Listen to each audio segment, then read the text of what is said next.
In the quiet city of Bo, Sierra Leone, stood a small yellow house on the edge of a hill. Inside lived the Kamara family, Mr. and Mrs. Kamara, respected for their kindness and faith, and their two sons, Ibrahim, the elder, hardworking and steady, and Samuel, the younger, adventurous and restless. Samuel was only 22, full of dreams too big for the small house on the hill. Samuel often sat by the veranda, staring at the road leading to Freetown, imagining a life filled with cars, loud music, expensive clothes, and freedom without rules. "I don't want to live like this forever," he would whisper to himself, while his mother prayed quietly. His father always told him, "Life is not only about chasing pleasure, my son. Real freedom is in discipline and purpose." But Samuel thought his father did not understand the hunger burning inside him. To Samuel, their quiet life felt like a cage. One night, after another conversation about his future, Samuel blurted out, "Papa, I don't want to waste my youth here. Give me my share of what you would give me one day. I want to make a life for myself." His words pierced his father's heart, but he said nothing. He only looked at his son with eyes full of pain and love. A week later, his father handed him an envelope filled with his inheritance, money saved from years of sweat and sacrifice. As Samuel took it, his father's hand trembled. He wanted to hold on, but he let go, whispering, "My son, may God go with you." Freetown welcomed Samuel with its bustling streets, crowded clubs, and the sweet temptation of city life. The sound of loud Afrobeat music poured out of bars and clubs, and Samuel felt like the world was finally at his feet. He rented an apartment with flashy friends who praised his generosity. "Sammy, you're the man," they shouted whenever he bought drinks for everyone. His wallet became their doorway to endless nights of fun. Every weekend, he was the center of attention, chains around his neck, designer shoes on his feet, and his phone buzzing with invitations. The money that once felt like a treasure began to flow like water. He bought gadgets, clothes, and even gave away cash to strangers who called him boss.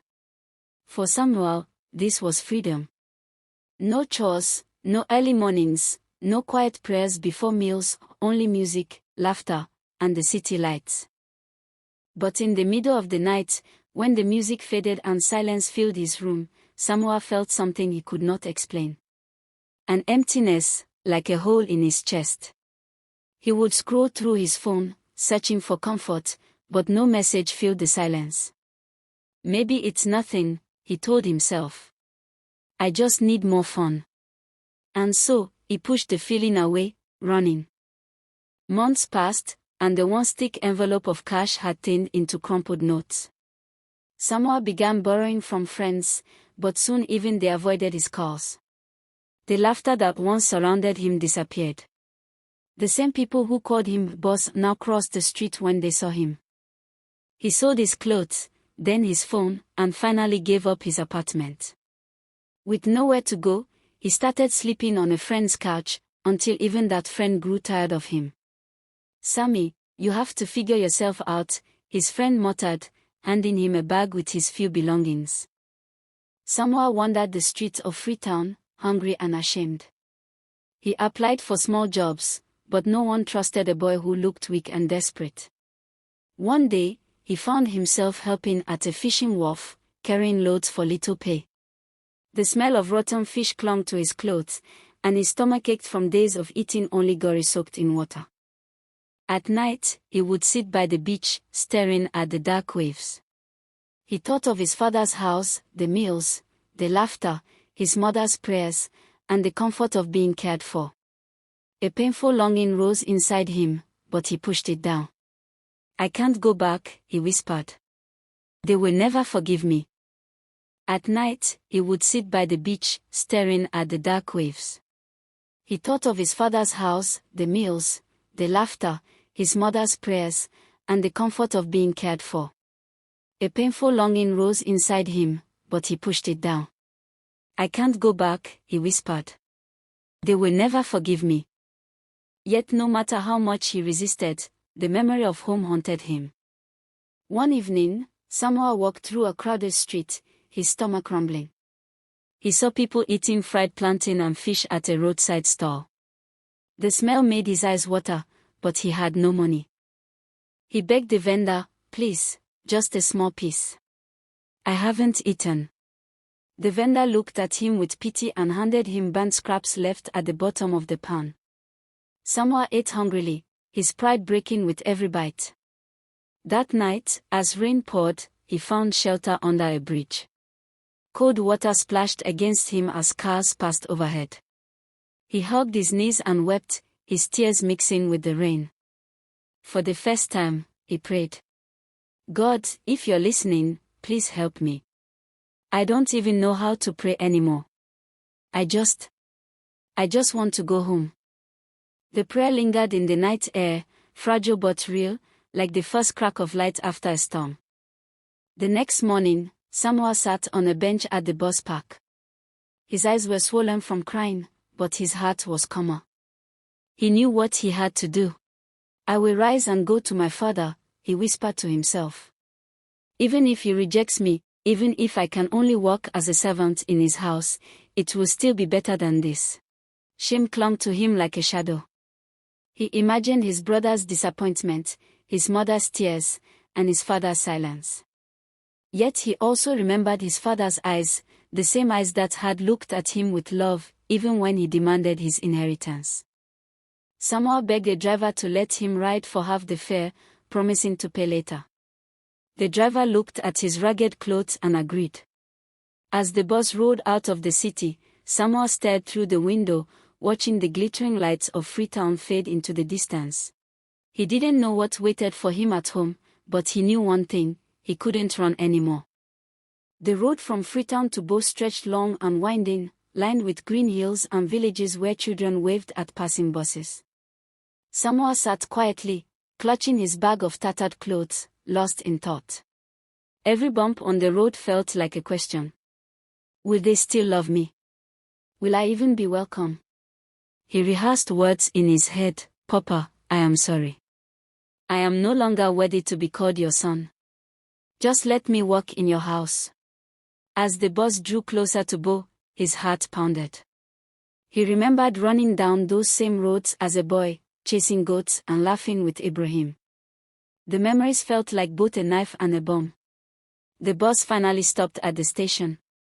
Samuel stepped out, trembling. His legs felt weak, but his heart pulled him toward the hill where the yellow house stood. Every step felt heavier, but he whispered to himself, "This is my journey back home." At the top of the hill, Mr. Komara sat outside, as he often did, watching the road. For months, he had waited, sometimes in silence, sometimes in prayer. Though many said, "Forget him, he's gone," his heart never stopped hoping. That afternoon, as the sun dipped low, he saw a figure in the distance. The man's clothes were torn, his steps slow, but something about his walk stirred the father's heart. Could it be? His heart raced. He stood, shading his eyes. Then he saw clearly, the face thinner, the body weaker, but the son he had prayed for was there.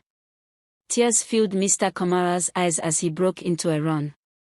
His neighbor stared in surprise as the old man sprinted down the road, arms wide open. "Samuel," he cried, his voice breaking with joy and pain. Samuel froze when he saw his father running toward him. Fear rose in his chest. He wanted to kneel, to beg for mercy, but before he could speak, his father's arms wrapped tightly around him. The smell of home, of palm oil and soap, filled his senses as his father wept against his shoulder. Samuel's own tears poured freely, and he whispered, "Papa, I am sorry.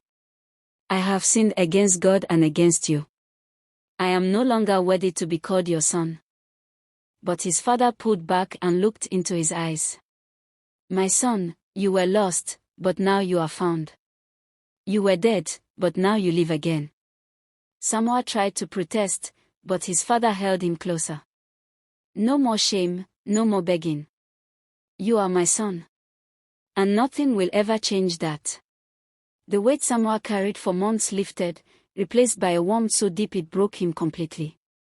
For the first time in a long while, he felt safe. News spread quickly in the village: Samuel has returned. Neighbors whispered, and children peeked around corners.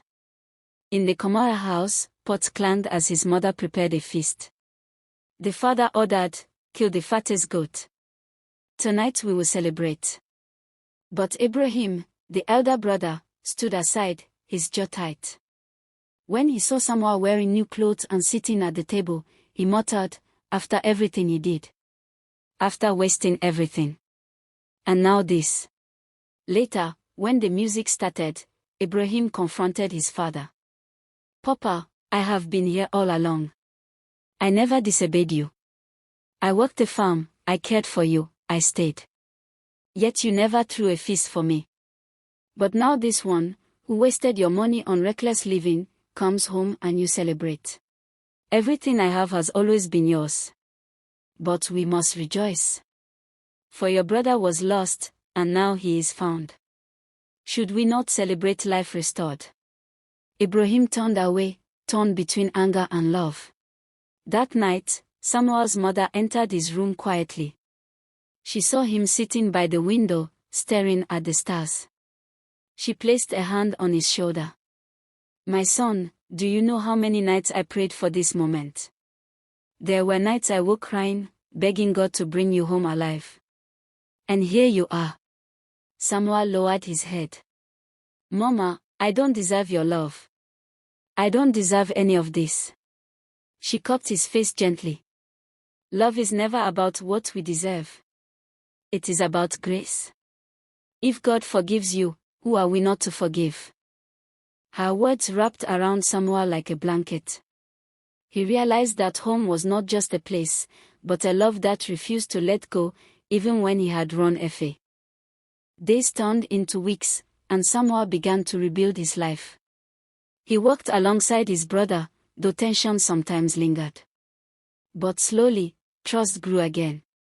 He rose early, worked in the fields, and joined his family for evening prayers. Each day felt like a gift he once threw away but now held tightly. One morning, while fetching water, Samuel met a neighbor boy who looked lost and hungry. Without thinking, Samuel gave him food and said, "No matter where you've been, you can always start again."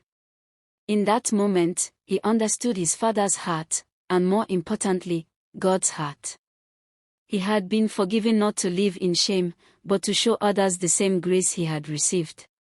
Years later, Samuel often told his story at small gatherings in his village and in cafes across Sierra Leone. He would sit, lean forward, and say in a warm voice, "I once thought freedom was in running away. I thought success was in spending, and happiness in partying. But I found only emptiness." He would pause, his voice trembling. "The day I walked home, expecting rejection, I found love instead. And that love changed everything. Not because I deserved it, but because God's mercy never fails." Listeners would lean in, some wiping tears, others nodding in silence. Samuel always ended the same way. "No matter how far you run, God's arms are still open. Don't wait until you are broken like I was. Come home now. There's always grace waiting." And in those moments, hearts softened, lives shifted, and many realized that their own journey back home had just begun.